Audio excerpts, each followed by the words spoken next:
Okay, let's face it. Clash Royale is really one of the most interesting mobile games ever. I mean, the game is turning 10 years old next year and it's now more popular than ever before. Old players are returning to the game and there are thousands of new players starting to grind every week. But no matter how many trophies you have or how many years you've been playing the game, one thing unites us all: complaining. The sheer amount of hate that certain cards receive is insane. On certain social medias like Reddit or X, good luck finding someone who actually shows their love for the game. One term that often comes up with these discussions is no skill. Cards that seem to require almost no brain power to play well. But what exactly is a no skill card? Or is there even such a thing as a no skill card? Or are people just complaining way too much? My name is Nicolasius and today Wait, hold on. Hey, you see, I got a new channel icon. Thank you so much for drawing this raven. I will link his Instagram account in the description, so please support him, his work is truly amazing. Okay, again. My name is Nicolasius and today I want to find out what separates a skill card from a no skill card and what those terms even mean.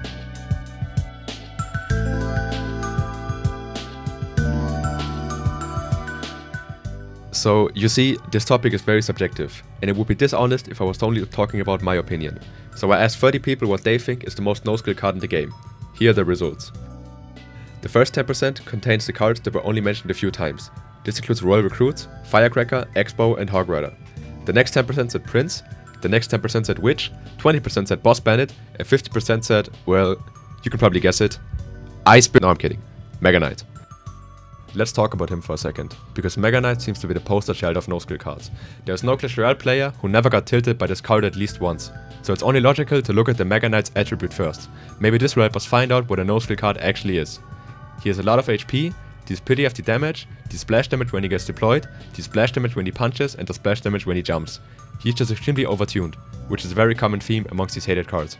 From my experience, a lot of these hated cards always give you value, even if you don't place them optimally. They essentially play the game for you, while you watch them wreak havoc on your opponent. A supposed skill card relies heavily on placement and timing to get the most out of the card. The best example for this are miner decks. These are mostly well regarded in the community as they require a lot of knowledge about interactions and matchups. If you lose against a Prince or Boss Bandit, it almost feels like you couldn't do anything, even if you tried your hardest. Losing against a skillful deck makes you feel like you really got outplayed and can motivate to improve your knowledge and matchup experience to have a better chance in the next game. Also, at least for me and people I've asked, playing these overtuned cards doesn't give as much enjoyment as playing something more risky. For example, winning a rank up game with Miner Poison makes me feel like I'm the second coming of Mohamed Light, where bruising through games with Lumberloon gets stale after a while. But why would Supercell add such overpowered cards, if they are obviously not healthy for the game and the community? Well, two reasons. First and foremost, money. As we all know, Supercell loves money. If they keep on releasing busted cards, people will rush to buy them. The second reason is probably a bit controversial, but I will state it anyway. Clash Royale, despite how large the competitive scene is still a game for the masses, which in Clash Royale's case are mostly casual mobile gamers. If Supercell only listened to sweaty toxic players, the game would probably only consist of miner and graveyard decks. With a game as large as Clash Royale, consisting of over 120 cards and counting, there is bound to be some outliers.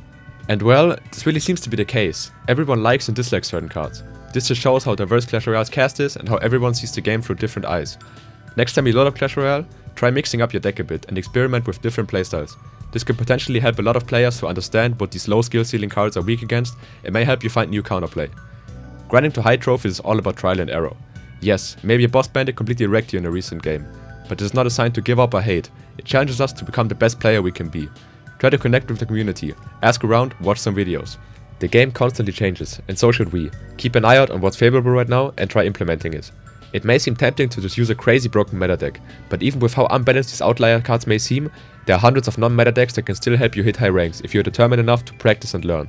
Maybe one day you can look back at your past matchup struggles and be proud of how much you improved. As someone who has been playing the game for about 8 years now, it feels awful losing to no-skill decks, but damn does it feel good to crush them after enough practice. So go out there, play some Clash and crush some Mega Knight players.